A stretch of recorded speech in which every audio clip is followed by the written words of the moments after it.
తొలిపలుకు channel కు స్వాగతం. నేను లాలిత్య. నేటి ముఖ్యాంశాలు చూద్దాం. రాజ్యసభలో మోదీ భావోద్వేగ ప్రసంగం, సభ్యులకు వీడ్కోలు, ఎల్పీజీపై హాట్ చర్చ.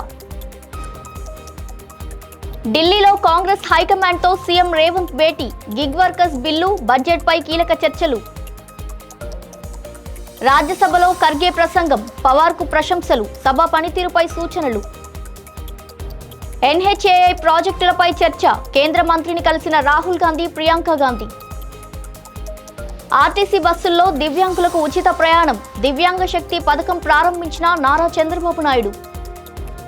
ఎంపీ డ్రగ్స్ వ్యవహారంపై కఠినంగా హెచ్చరించిన సీఎం చంద్రబాబు. మొక్కజొన్న రైతుల సమస్యలపై అసెంబ్లీ వద్ద ఉద్రిక్తత, హరీష్ రావు నేతృత్వంలో బీఆర్ఎస్ ఆందోళన. లైక్స్ కోసం life risk, real stunt real ట్రాజడీగా మారింది, సజ్జనార్. ఏపీలో మధ్యాహ్న భోజనంపై కఠిన నిబంధనలు, టీచర్ రుచి చూశాకే విద్యార్థులకు వడ్డించాలి, నారా లోకేష్ వ్యాఖ్యలు. తెలుగు రాష్ట్రాల్లో వాతావరణ మార్పులు, వర్షాలు, పిడుగుల హెచ్చరికలు జారీ. ఇందిరమ్మ ఇండ్లలో అవకతవకలు, నిబంధనల్లో మార్పులు చేయాలని గుత్తా సుఖేందర్ రెడ్డి సూచనలు. మూసీ ప్రాజెక్టుపై బీఆర్ఎస్ ఆగ్రహం, 1,50,000 కోట్ల దోపిడీ అంటూ సభ నుంచి వాకౌట్. మూసీ ప్రాజెక్టుపై ప్రభుత్వం క్లారిటీ, డిపిఆర్ సిద్ధం, బాధితులకు పరిహారం హామీ. కాకతీయ యూనివర్సిటీలో విషాదం, ఆరోపణల భారాన్ని తట్టుకోలేక విద్యార్థి ఆత్మహత్య. పార్లమెంట్ బడ్జెట్ సమావేశాల్లో ఆసక్తికర పరిణామాలు చోటు చేసుకున్నాయి. రాజ్యసభలో పదవీ విరమణ పొందుతున్న సభ్యులకు ప్రధాని నరేంద్ర మోదీ ఘనంగా వీడ్కోలు పలికారు. సంసదీయ వ్యవస్థలో వారి అనుభవం ఎంతో విలువైందని కొనియాడారు. కొత్త సభ్యులు వారిని ఆదర్శంగా తీసుకోవాలని సూచించారు. సమాజం ఇచ్చిన బాధ్యతను వారు నిబద్ధతతో నిర్వహించారని అభినందించారు. మరోవైపు ఎల్పీజీ సంక్షోభంపై సభలో తీవ్ర చర్చ జరిగింది. 65% గ్యాస్ దిగుమతులపై ఆధారపడుతున్నామని కేంద్రం వెల్లడించింది. ధరలు కొరతపై విపక్షాలు నిరసనలు కొనసాగించగా సభలో ఉద్రిక్తత నెలకొంది. ఢిల్లీలో సీఎం రేవంత్ రెడ్డి కాంగ్రెస్ అధ్యక్షుడు మల్లికార్జున్ ఖర్గేను కలిసి రాష్ట్ర అంశాలపై చర్చించారు. రాజ్యసభ ఎంపీగా గెలిచిన వేం నరేందర్ రెడ్డికి ఖర్గే శుభాకాంక్షలు తెలుపుతూ ప్రభావవంతంగా పనిచేయాలని సూచించారు. ఇందిరాభవన్లో కేసీ వేణుగోపాల్తో సమావేశంలో పార్టీ ప్రభుత్వ సమన్వయంపై చర్చ జరిగింది. సామాజిక న్యాయం దృష్టితో అన్ని వర్గాలకు మేలు చేసే బడ్జెట్ను ప్రవేశపెట్టనున్నట్టు సీఎం వివరించారు.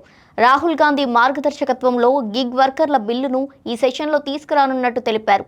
ఈ బిల్లు ద్వారా దాదాపు 4 లక్షల గిగ్ వర్కర్లకు భద్రత, సామాజిక రక్షణ కల్పించనున్నారు. ఢిల్లీ పర్యటనలో ఉన్న ఆయనకు రోజా ఎదురుపడడంతో ఆప్యాయంగా పలకరించి షేక్ హ్యాండ్ ఇచ్చారు రేవంత్ రెడ్డి.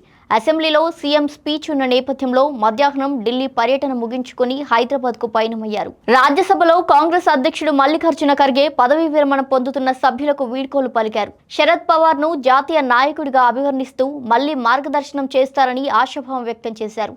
రామ్ దాస్ అత్వాలే కవితల ద్వారా ప్రధాని మోదీని ప్రశంసిస్తారని సరదాగా వ్యాఖ్యానించారు. సభలో తాను ఎప్పుడూ నేర్చుకునేందుకు ప్రయత్నిస్తానని ఖర్గే తెలిపారు. చర్చల్లో పూర్తి స్థాయిలో పాల్గొనడం తన లక్ష్యమని చెప్పారు. పదవీకాలం పూర్తి చేసుకున్న సభ్యుల్లో కొందరు తిరిగి వస్తారని, మరికొందరికి అవకాశం రాకపోవచ్చని తెలిపారు. పార్లమెంట్ను మరింత అర్థవంతంగా మార్చేందుకు అందరూ కలిసికట్టుగా కృషి చేయాలని పిలుపునిచ్చారు. సభ్యులందరూ నిర్మాణాత్మక చర్చలు జరపాలని సూచించారు. రాజ్యసభ గౌరవాన్ని కాపాడేలా కలిసి పనిచేయాలని ఖర్గే విజ్ఞప్తి చేశారు. లోక్సభ ప్రతిపక్ష నేత రాహుల్ గాంధీ, కాంగ్రెస్ ఎంపీ ప్రియాంక గాంధీ వాద్రా కేంద్ర మంత్రి నితిన్ గడ్కరీను కలిశారు. ఈ సందర్భంగా ఎన్హెచ్ఏఐకు సంబంధించిన వివిధ ప్రాజెక్టులపై విస్తృతంగా చర్చించారు. రాజస్థాన్లో ఆర్డీఓ బస్సుల నమోదు ప్రక్రియలో ఉన్న సమస్యలను కూడా ప్రస్తావించారు. రవాణా, రహదారుల అభివృద్ధికి సంబంధించిన అంశాలపై అభిప్రాయాలు పంచుకున్నారు. ప్రజలకు మెరుగైన సదుపాయాలు కల్పించే దిశగా చర్యలు తీసుకోవాలని సూచించారు. ఈ భేటీ రాజకీయంగా కూడా ప్రాధాన్యం సంతరించుకుంది. రాష్ట్రంలో దివ్యాంగులు, వారి సహాయకులు బస్సులో ఉచితంగా ప్రయాణించగల దివ్యాంగ శక్తి పథకాన్ని సీఎం నారా చంద్రబాబు నాయుడు ప్రారంభించారు. మంగళగిరి బస్టాండ్లో పథకాన్ని ప్రారంభించి దివ్యాంగులతో కలిసి CM, deputy CM Pawan Kalyan, మంత్రి లోకేష్ పల్లె వెలుగు బస్సులో ప్రయాణించారు. Don Bosco school, Dolas Nagar, Prakash Nagar, Nulakapeta, Undavalli centre మార్గాల్లో ప్రయాణం జరిగింది. ఉగాది కానుకగా తీసుకువచ్చిన ఈ పథకం ద్వారా రాష్ట్రంలో 12.76 లక్షల దివ్యాంగులు, సహాయకులు లబ్ధి పొందనున్నారు. సహాయకులు బస్సు టికెట్పై 50% రాయితీ పొందుతారని ప్రభుత్వం తెలిపింది. 40% లేదా అంతకంటే ఎక్కువ వైకల్యం ఉన్నవారు ఈ పథకానికి అర్హులు అని వెల్లడించారు. పథకం అమలుకు ఏడాదికి 207 కోట్లు ఆర్టీసీకి ప్రభుత్వం అందించనుంది. ప్రయాణం ముగిసిన అనంతరం సీఎం దివ్యాంగుల కోసం స్వయంగా ఆత్మీయ విందు ఏర్పాటు చేశారు. తిరుపతి జిల్లా ఎమ్మెల్యేలు ఇన్ఛార్జ్ మంత్రితో సమావేశమయ్యారు సీఎం నారా చంద్రబాబు నాయుడు. డ్రగ్స్ వ్యవహారంపై తీవ్ర స్థాయిలో స్పందించారు. యువకులు పార్టీని ఇబ్బందిలో పడేస్తూ డ్రగ్స్ వ్యవహారాల్లో పాల్గొనడం ఎంతవరకు సబబని ప్రశ్నించారు.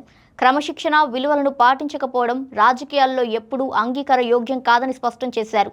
ఎమ్మెల్యేలు కార్యకర్తలు ప్రజలకు అందుబాటులో ఉండేలా ఉండాలని సూచించారు. 3 నెలల్లో సరైన పాలనతో ప్రజల్లో విశ్వాసం పెరగాలని సీఎం ఆశాభావం వ్యక్తం చేశారు. నియోజకవర్గ సమస్యల పరిష్కారానికి అవసరమైన నిధులు వెంటనే విడుదల చేయాలని అధికారులను ఆదేశించారు. మొక్కజొన్న రైతులకు మద్దతుగా హరీష్ రావు నేతృత్వంలో బీఆర్ఎస్ భారీ ఆందోళన చేపట్టింది.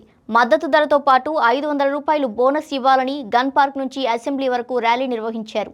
అసెంబ్లీ ఎంట్రన్స్ వద్ద బీఆర్ఎస్ ఎమ్మెల్యేలు, ఎమ్మెల్సీలను పోలీసులు, మార్షల్స్ అడ్డుకున్నారు.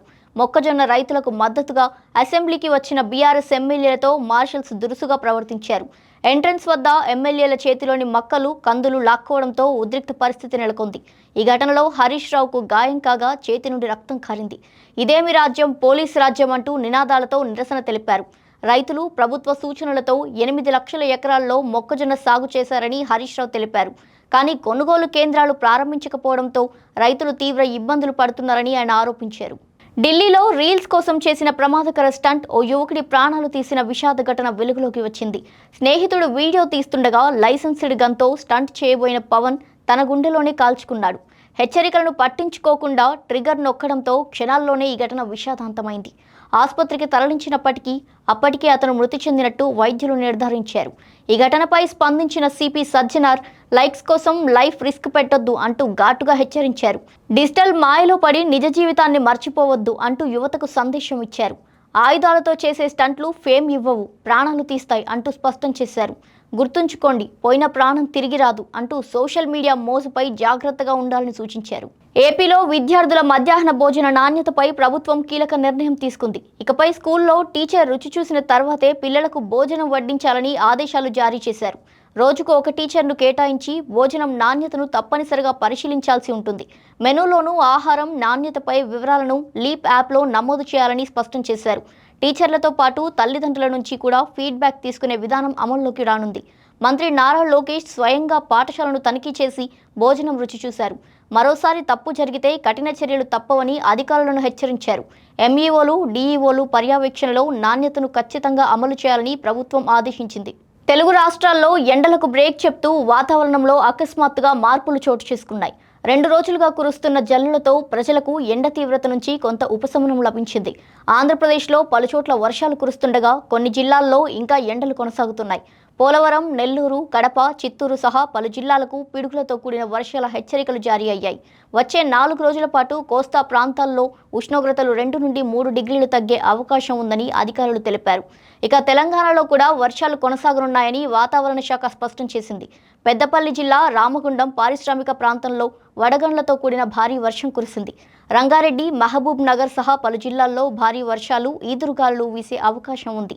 పిడుగులు, గాలివానల నేపథ్యంలో ప్రజలు అప్రమత్తంగా ఉండాలని అధికారులు హెచ్చరిస్తున్నారు.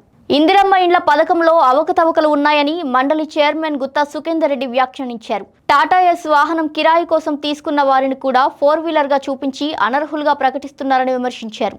పేదల పరిస్థితిని పరిగణలోకి తీసుకోకుండా అధికారులు నిర్ణయాలు తీసుకుంటున్నారని అసంతృప్తి వ్యక్తం చేశారు. బేస్మెంట్ వరకు ఇల్లు కట్టుకున్న వారికి కూడా అనుమతులు ఇవ్వాలని సూచించారు. ప్రస్తుత నిబంధనలు అనేక మందికి ఇబ్బందులు కలిగిస్తున్నాయంటూ ఆయన పేర్కొన్నారు. 2వ విడతలో తప్పనిసరిగా మార్పులు చేర్పులు చేయాలని ప్రభుత్వానికి సూచించారు. మూసీ ప్రక్షాళన పేరుతో భారీ అవకతవకలు జరుగుతున్నాయంటూ బీఆర్ఎస్ సభ్యులు సభ నుంచి వాకౌట్ చేశారు. కేటీఆర్ ప్రభుత్వం 1,50,000 కోట్ల దోపిడీకి పథకం రచించిందని తీవ్ర ఆరోపణలు చేశారు. డిపిఆర్ లేదని అధికారులు, ఉందని మంత్రులు చెప్తున్నారని, ఉంటే సభ ముందు పెట్టాలని కేటీఆర్ డిమాండ్ చేశారు. 50 మీటర్ల బఫర్ జోన్ అంటూ 5 కిలోమీటర్ల దూరంలో ఉన్న ప్రాంతాలకు నోటీసులు ఇవ్వడం ఏంటి అని ప్రశ్నించారు. 1,400 ఇళ్లు కూల్చుతామన్న ప్రభుత్వం 10,000కు పైగా ఇళ్లకు నోటీసులు ఇవ్వడం అన్యాయమన్నారు. పేదల పట్ల ప్రేమ చూపిస్తున్నామని చెప్పే ప్రభుత్వం అదే పేదల ఇల్లు కూల్చేస్తుందంటూ విమర్శించారు. ఏడీబీ లోన్ లేదు, ప్రణాళిక లేదు, కేవలం డబ్బుల దోపిడీ కోసమే ఈ ప్రాజెక్ట్ అంటూ కేటీఆర్ ఆరోపించారు. ప్రభుత్వం చెప్తున్నదొకటి చేస్తున్నది మరొకటని ఆరోపిస్తూ బీఆర్ఎస్ నిరసనగా సభ నుంచి బయటకు వచ్చింది. మూసీ పునరుజ్జీవన ప్రాజెక్టుపై తెలంగాణ ప్రభుత్వం కీలక వివరాలు వెల్లడించింది. ఐటీ మంత్రి శ్రీధర్ బాబు తొలిదశ డీపీఆర్ సిద్ధమైందని అసెంబ్లీలో ప్రకటించారు. ప్రాజెక్టు అంచనా వ్యయం 6,500 కోట్ల నుంచి 7,000 కోట్ల మధ్య ఉండొచ్చని తెలిపారు. మొదటి దశలో 1,435 నిర్మాణాలు ప్రారంభమయ్యే అవకాశం ఉందని వివరించారు. బఫర్ జోన్లో ఉన్న వారికి టీడీఆర్ 2013 చట్టం ప్రకారం పూర్తి పరిహారం ఇస్తామని హామీ ఇచ్చారు. బఫర్ జోన్ కొత్తది కాదని, గత ప్రభుత్వ నిర్ణయాలనే కొనసాగిస్తున్నామని ఆయన స్పష్టం చేశారు. డీపీఆర్పై వస్తున్న ఆరోపణలను ఖండిస్తూ శాస్త్రీయంగా అధ్యయనం చేసిన నివేదిక సిద్ధమైందన్నారు. ఏడీబీ నుంచి త్వరలోనే నిధులు లభిస్తాయని, ప్రాజెక్టును వేగంగా పూర్తి చేస్తామని ప్రభుత్వం తెలిపింది. వరంగల్లోని కాకతీయ యూనివర్సిటీలో విషాద ఘటన చోటు చేసుకుంది. ఎంఎస్సీ చదువుతున్న శ్రీవిద్య అనే విద్యార్థిని ఆత్మహత్య చేసుకుంది. ల్యాప్టాప్, బంగారం చోరీ చేశారనే ఆరోపణలతో తోటి విద్యార్థులు పోలీసులకు ఫిర్యాదు చేశారు. ఈ ఆరోపణలను భరించలేక తీవ్ర మనస్తాపానికి గురైన శ్రీవిద్య స్వగ్రామానికి వెళ్లింది. ఇంట్లో ఎలుకల మందు తాగి ఆత్మహత్యాయత్నం చేయగా కుటుంబ సభ్యులు ఆసుపత్రికి తరలించారు. హైదరాబాద్లో చికిత్స పొందుతూ చివరకు ఆమె మృతి చెందింది. తమ కూతురు నిర్దోషి అని, తప్పుడు ఆరోపణలే ఆమె ప్రాణాలు తీసుకున్నాయని తల్లిదండ్రులు ఆవేదన వ్యక్తం చేస్తున్నారు. ఈ ఘటనపై పూర్తి స్థాయి దర్యాప్తు చేయాలని కుటుంబ సభ్యులు డిమాండ్ చేశారు. ఇవి ఇవాల్టి బులెటిన్ డీటెయిల్స్. మరో బులెటిన్తో మళ్ళీ కలుద్దాం. చూస్తూనే ఉండండి తొలి పలుకు న్యూస్.